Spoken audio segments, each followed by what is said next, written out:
Hey everybody, how's it going? Everybody having a nice time with their social distancing and good times?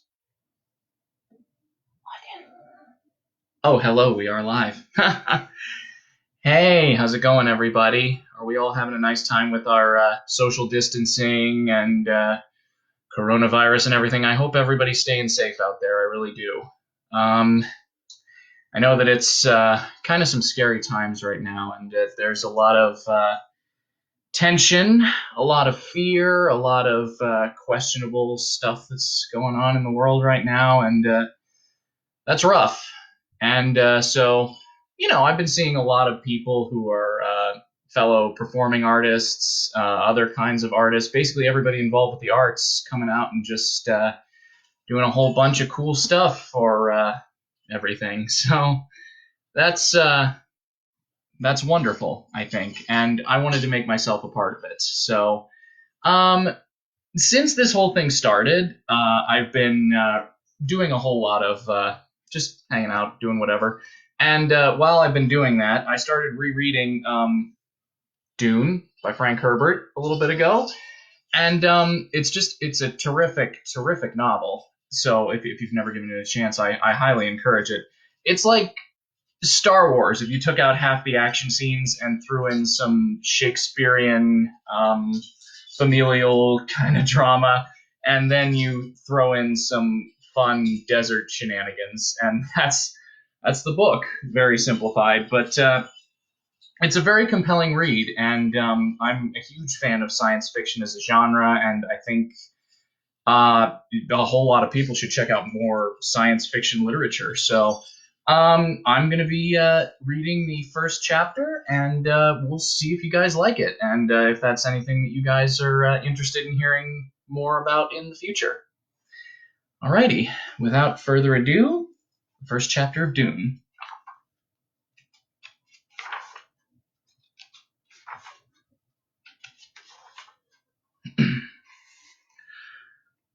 A beginning is the time for taking the most delicate care that the balances are correct. This every sister of the Bene Gesserit knows.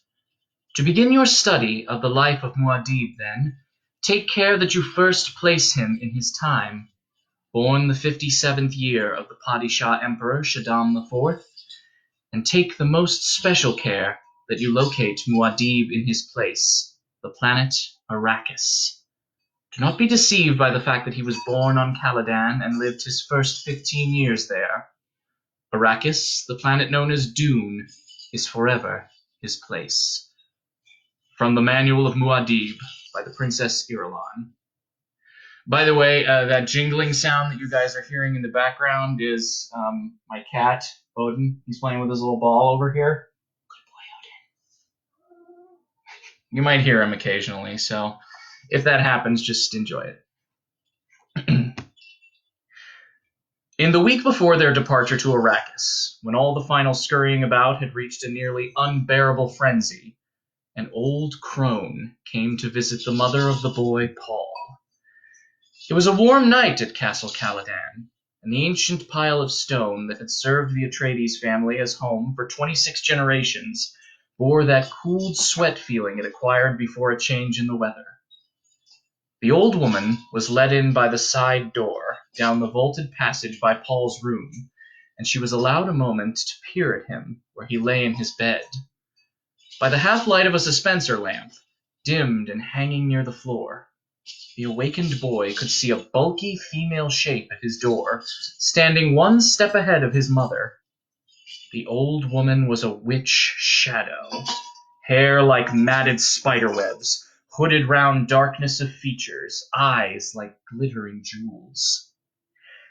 "Is he not small for his age, Jessica?" the old woman asked. Her voice wheezed and twanged like an untuned balisette. Paul's mother answered in her soft contralto. "The Atreides are known to start late with their growth, your reverence." So I've heard, wheezed the old woman. "Yet he's already 15. "Yes, your reverence." "He's awake and listening to us," said the old woman. Sly little rascal, she chuckled. But royalty has need of slyness. And if he's really the Kwisatz Haderach, well. Within the shadows of his bed, Paul held his eyes open to mere slits. Two bird-bright ovals, the eyes of the old woman, seemed to expand and glow as they stared into his. Sleep well, you sly little rascal, said the old woman. Tomorrow you'll need all your faculties to meet my Gom Jabbar. And she was gone, pushing his mother out, closing the door with a solid thump. Paul lay awake, wondering, what's a Gom Jabbar? In all the upset during this time of change, the old woman was the strangest thing he had seen. Your reverence. And the way she called his mother Jessica like a common serving wench instead of what she was, a Bene Gesserit lady, a duke's concubine, and mother of the ducal heir? Is a Gom Jabbar something of Arrakis I must know before we go there? He wondered. He mouthed her strange words. Gom Jabbar. Kwisatz Haderach. There had been so many things to learn. Arrakis would be a place so different from Caladan that Paul's mind whirled with the new knowledge. Arrakis. Dune. Desert planet. Thufir Hawat, his father's master of assassins, had explained it. Their mortal enemies, the Harkonnens, had been on Arrakis 80 years, holding the planet in quasi-fief under a Chom Company contract to mine the geriatric spice melange. Now the Harkonnens were leaving to be replaced by the House of Atreides in fief complete, an apparent victory for Duke Leto. Yet Hawat had said this appearance contained the deadliest peril, for the Duke Leto was popular among the great houses of the Landsraad. A popular man arouses the jealousy of the powerful, Hawat had said. Arrakis. Dune. Desert planet. Oh, yeah. See what I mean about the cat? Paul fell asleep to dream of an Arrakeen cavern, silent people all around him moving in the dim light of glow globes. It was solemn there, and like a cathedral he listened to the faint sound, the drip, drip, drip of water. Even while he remained in the dream, Paul knew he would remember it upon awakening. He always remembered the dreams that were predictions. The dream faded. Paul awoke to feel himself in the warmth of his bed, thinking. This world of Castle Caladan, without play or companions his own age, perhaps did not deserve sadness and farewell. Dr. Yue, his teacher, had hinted that the Frolfelish class system was not rigidly guarded on Arrakis. The planet sheltered people who lived in the desert edge without Cade or Bashar to command them. Will o' the Sand people, called Fremen, marked down in no census of the Imperial Regate. Arrakis. Dune. Desert planet. Paul sensed his own tensions, decided to practice one of the mind-body lessons his mother had taught him. 3 quick breaths triggered the responses. He fell into the floating awareness, focusing the consciousness, aortal dilation, avoiding the unfocused mechanism of consciousness. To be conscious by choice. Blood enriched and swift flooding the overload regions. One does not obtain food, safety, freedom by instinct alone. Animal consciousness does not extend beyond the given moment, nor into the idea that its victims may become extinct. The animal destroys and does not produce. Animal pleasures remain close to sensation levels and avoid the perceptual. The human requires a background grid through which to see his universe. Focused consciousness by choice. This forms your grid. Bodily integrity follows. Nerve blood flow according to the deepest awareness of cell needs. All things /cells /beings are impermanent. Strive for flow, permanence within. Over and over within Paul's floating awareness, the lesson rolled. When dawn touched Paul's window sill with yellow light, he sensed it through closed eyelids. Open them. Hearing then the renewed bustle and hurry in the castle, seeing the familiar patterned beams of the bedroom ceiling. The hall door opened, and his mother peered in, hair like shaded bronze held with black ribbon at the crown, her oval face emotionless, and green eyes staring solemnly. "You're awake," she said. "Did you sleep well?" "Yes." He studied the tallness of her, saw the hint of tension in her shoulders as she chose clothing for him from the closet racks. Another might have missed the tension, but she had trained him in the Bene Gesserit way, and in the minutiae of observation. She turned, holding a semi-formal jacket for him. It carried the red Atreides hawk crest above the breast pocket. "Hurry and dress," she said. "Reverend Mother is waiting." "I dreamed of her once," Paul said. "Who is she?" "She was my teacher at the Bene Gesserit school. Now she's the Emperor's truth-sayer. And Paul?" She hesitated. "You must tell her about your dreams." "I will. Is she the reason we got Arrakis?" "We did not get Arrakis." Jessica flicked dust from a pair of trousers, hung them with the jacket on the dressing stand beside his bed. "Don't keep Reverend Mother waiting." Paul sat up, hugged his knees. "What's a Gom Jabbar?" Again, the training she had given him exposed her almost invisible hesitation, a nervous betrayal. He felt as fear. Jessica crossed to the window, flung wide the draperies, stared across the river orchards toward Mount Siubi. "You will learn about the Gom Jabbar soon enough," she said. He heard the fear in her voice and wondered at it. Jessica spoke without turning. "Reverend Mother is waiting in my morning room. Please hurry."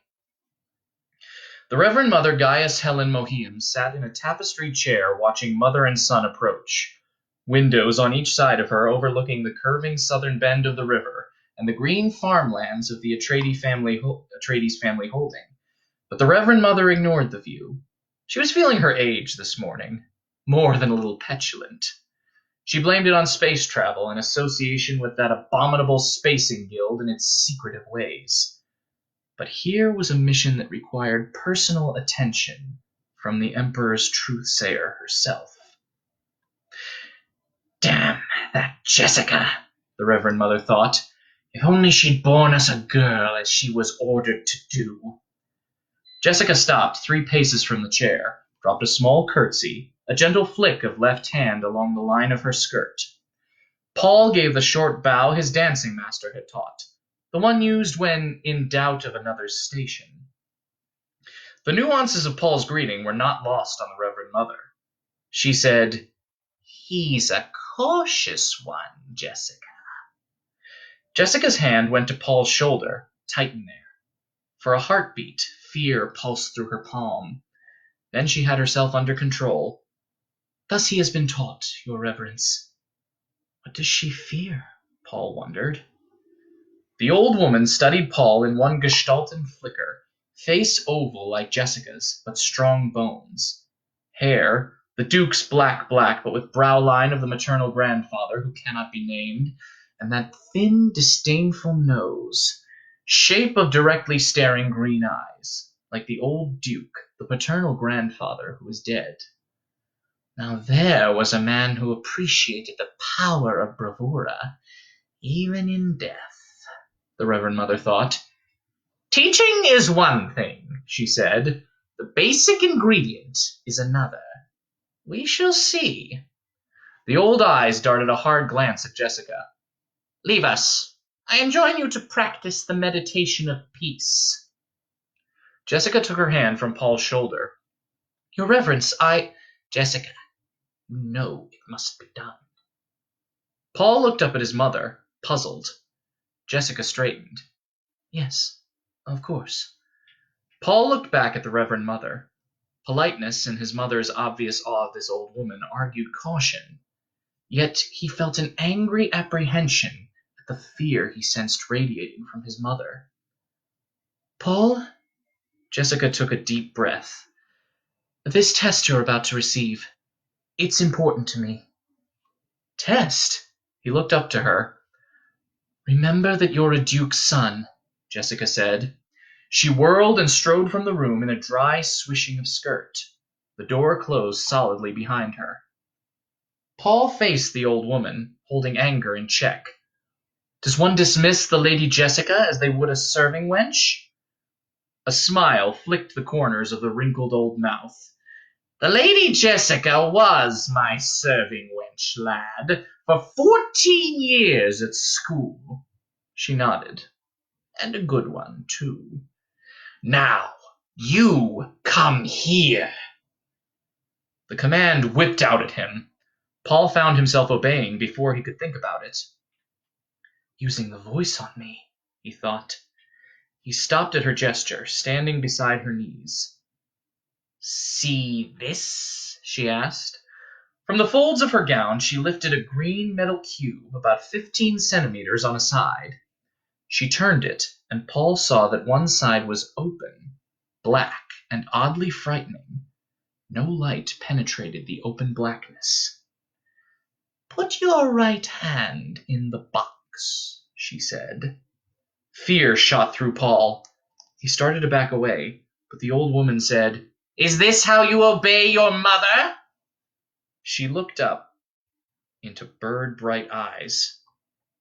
Slowly, feeling the compulsions and unable to inhibit them, Paul put his hand into the box. He first felt a sense of cold as the blackness closed around his hand, then slick metal against his fingers, and prickling as though his hand were asleep. A predatory look filled the old woman's features. She lifted her right hand away from the box and poised the hand close to the side of Paul's neck. He saw a glint of metal there and started to turn toward it. Stop! She snapped. Using the voice again. He swung his attention back to her face.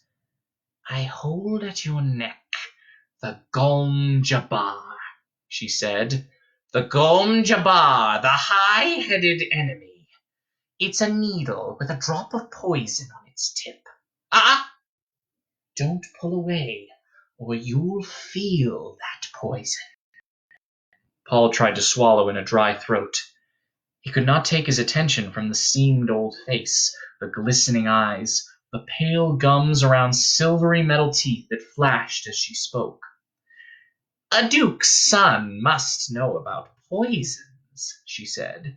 It's the way of our times, eh?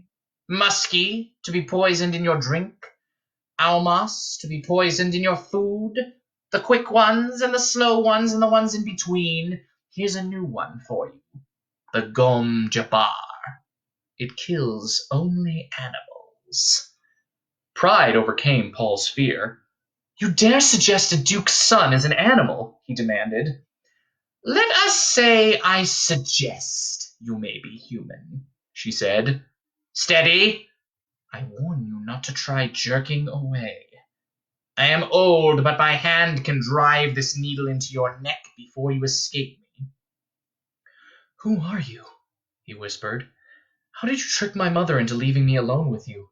Are you from the Harkonnens? The Harkonnens? Bless us, no. Now be silent. A dry finger touched his neck, and he stilled the involuntary urge to leap away. Good, she said. You passed the first test. Now here is the way of the rest of it. If you withdraw your hand from the box, you die. This is the only rule. Keep your hand in the box and live.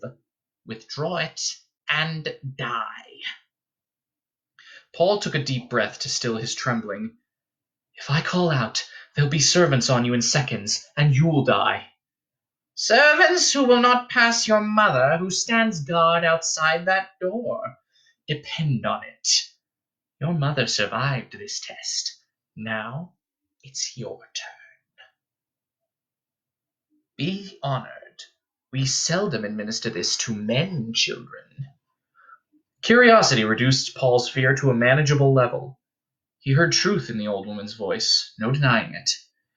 If his mother stood guard out there, if this were truly a test, and whatever it was, he knew himself caught in it, trapped by that hand at his neck, the Gom Jabbar. He recalled the response from the Litany Against Fear, as his mother had taught him out of the Bene Gesserit rite. I must not fear. Fear is the mind killer.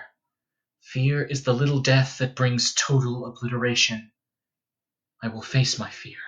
I will permit it to pass over me and through me, and when it is gone past, I will turn the inner eye to see its path. Where the fear has gone, there will be nothing. Only I will remain. He felt calmness return, said, "Get on with it, old woman." "Old woman!" she snapped. "You've courage, and that can't be denied. Well, we shall see, sirrah." She bent close, lowered her voice almost to a whisper. "You will feel pain in this hand within the box. Pain!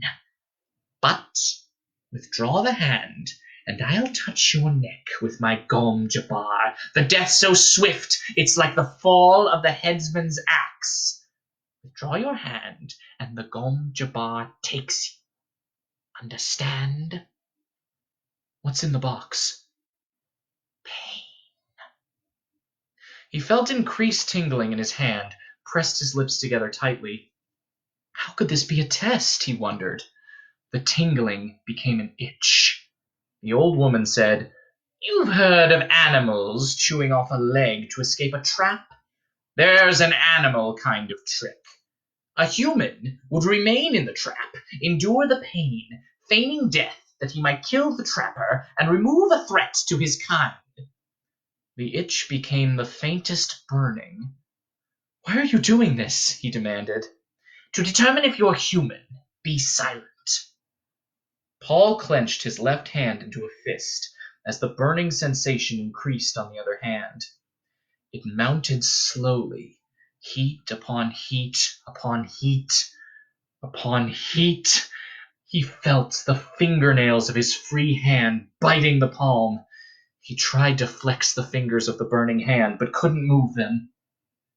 "It burns," he whispered. "Silence!" Pain throbbed up his arm. Sweat stood out on his forehead. Every fiber cried out to withdraw the hand from that burning pit. But the Gom Jabbar. Without turning his head, he tried to move his eyes to see that terrible needle poised beside his neck. He sensed that he was breathing in gasps, tried to slow his breaths, and couldn't. Pain! His world emptied of everything, except that hand, immersed in agony, the ancient face inches away, staring at him. His lips were so dry he had difficulty separating them. The burning! The burning! He thought he could feel skin curling black on that agonized hand, the flesh crisping and dropping away until only charred bones remained. It stopped. As though a switch had been turned off, the pain stopped. Paul felt his right arm trembling, felt sweat bathing his body. "Enough," the old woman muttered. "Kulwahad! No woman child ever withstood that much. I must have wanted you to fail."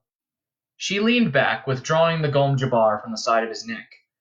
"Take your hand from the box, young human, and look at it." He fought down an aching shiver, stared at the lightless void where his hand seemed to remain of its own volition. Memory of pain inhibited every movement. Reason told him he would withdraw a blackened stump from that box. "Do it!" she snapped. He jerked his hand from the box, stared at it, astonished. Not a mark, no sign of agony. He held up the hand, turned it, flexed the fingers. "Pain by nerve induction," she said. "Can't go around maiming potential humans. There are those who'd give a pretty for the secret of this box, though." She slipped it into the folds of her gown. "But the pain," he said. "Pain," she sniffed. "A human can override any nerve in the body." Paul felt his left hand aching, uncurled the clenched fingers, looked at 4 bloody marks where fingernails had bitten his palm. He dropped his hand to the side, looked at the old woman. "You did that to my mother once?" "Ever sift sand through a screen?" she asked. The tangential slash of her question shocked his mind into a higher awareness. Sand through a screen? He nodded.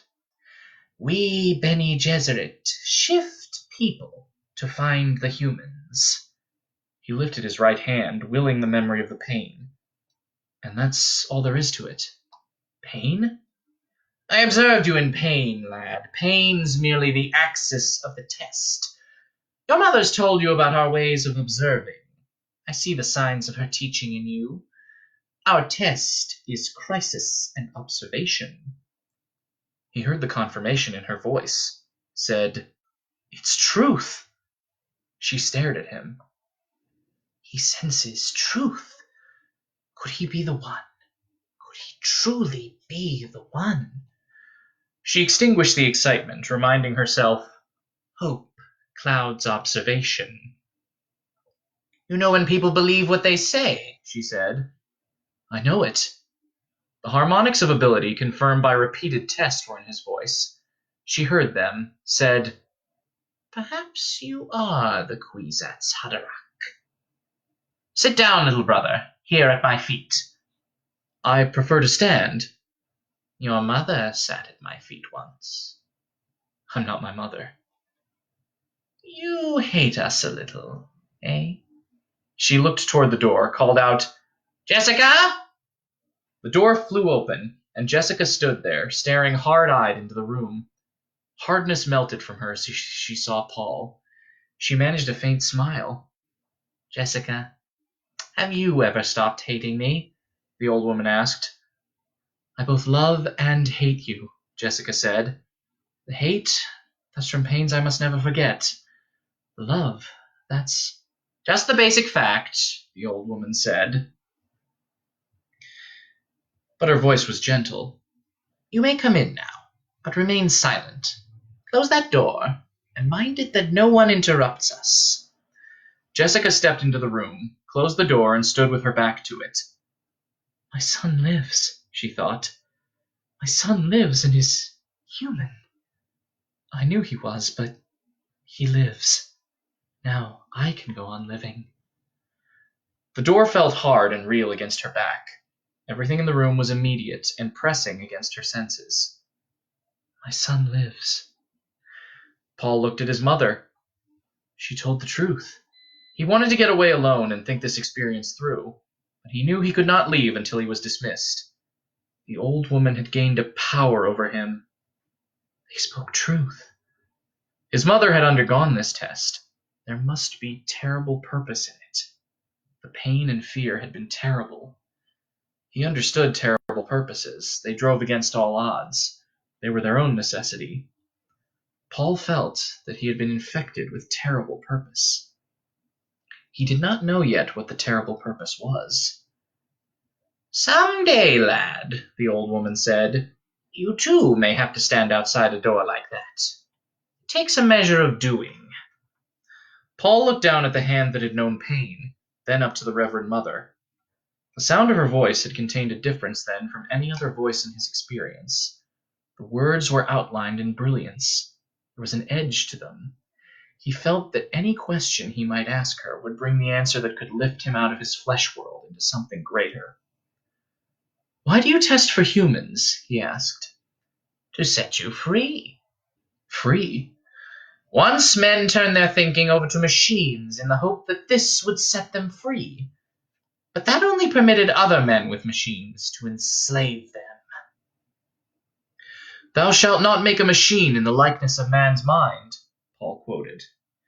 Right out of the Butlerian Jihad and the Orange Catholic Bible, she said. But what the OC Bible should have said is, thou shalt not make a machine to counterfeit a human mind. Have you studied the Mentat in your service? I've studied with Thufirhoat. The Great Revolt took away a crutch, she said. It forced human minds to develop. Schools were started to train human talents. Bene Gesserit schools? She nodded. We have two chief survivors of those ancient schools, the Bene Gesserit and the Spacing Guild. The Guild, so we think, emphasizes almost pure mathematics. Bene Gesserit performs another function. Politics, he said. Kulwahat, the old woman said. She sent a hard glance at Jessica. "I've not told him, Your Reverence," Jessica said. The Reverend Mother returned her attention to Paul. "You did that on remarkably few clues," she said. "Politics, indeed." The original Bene Gesserit school was directed by those who saw the need of a thread of continuity in human affairs. They saw there could be no such continuity without separating human stock from animal stock, for breeding purposes. The old woman's words abruptly lost their special sharpness for Paul. He felt an offense against what his mother called his instinct for rightness. It wasn't that Reverend Mother lied to him. She obviously believed what she said. It was something deeper, something tied to his terrible purpose. He said, "But my mother tells me Bene Gesserit of the schools don't know their ancestry." "The genetic lines are always in our records," she said. "Your mother knows that either she's of Bene Gesserit's descent, or her stock was acceptable in itself." "Then why couldn't she know who her parents are?" "Some do. Many don't. We might, for example, have wanted to breed her to a close relative to set up a dominant in some genetic trait. But we have many reasons." Again, Paul felt the offense against rightness. He said, "You take a lot on yourselves." The Reverend Mother stared at him, wondering, did I hear criticism in his voice? "We carry a heavy burden," she said. Paul felt himself coming more and more out of the shock of the test. He leveled a measuring stare at her and said, "You say maybe I'm the Kwisatz Haderach. What is that, a human Gom Jabbar?" "Paul," Jessica said, "you mustn't take that tone with—" "I'll handle this, Jessica," the old woman said. "Now, lad, do you know about the Truthsayer drug?" "You take it to improve your ability to detect falsehood," he said. "My mother's told me." "Have you ever seen Truth Trance?" He shook his head. "No." "The drug's dangerous," she said, "but it gives insight. When a truthsayer's gifted by the drug, she can look many places in her memory, in her body's memory. We look down so many avenues of the past, but only feminine avenues." Her voice took on a note of sadness. "Yet there's a place where no truthsayer can see. We are repelled by it, terrorized. It is said that a man will come one day and find in the gift of the drug his inward eye. He will look where we cannot, both into feminine and masculine lines." "Your Kwisatz Haderach?" "Yes. The one who can be many places at once, the Kwisatz Haderach. Many men have tried the drug, so many, but none has succeeded." "They tried and failed? All of them?" "Oh no." She shook her head. "They tried and died." And there we go. That's the first chapter of Dune. It's pretty intense, as you can probably tell. I think it's a great beginning, frankly. I mean, it sucks you right in and gives you some interesting insights into this universe. So, I mean, if this is something you want to see me keep doing, if you want to hear me read the rest of Dune, that's fine. I mean, I don't know that too many people were actually watching this, but that's okay. I had fun doing it. And besides, some of you can discover it at a later point. So, yeah, if this is something that you'd like to see me continue doing, go ahead and let me know. I mean, I might do it anyway, just because Chapter 2 gets into some fun baddies. So, if I do this again, it's going to be a good time. Anyway, part of the reason why I chose Dune to read was the Litany Against Fear, because it's such good words. It really just gets to the heart of the human expression of fear, and it's a survival response and everything. But at the same time, it's like it's not helpful after a certain point. So, That's what I really love about it. And I think we all need to think of the text of the Litany Against Fear occasionally. I must not fear. Fear is the mind killer. I mean, these times are so uncertain, and I think we all just need to remember that every now and again. So that's part of why I chose this. All right, so I guess that's it for me for tonight. If you enjoyed this, please let me know, and I hope that everybody's gonna stay safe out there. All right, good night, everybody.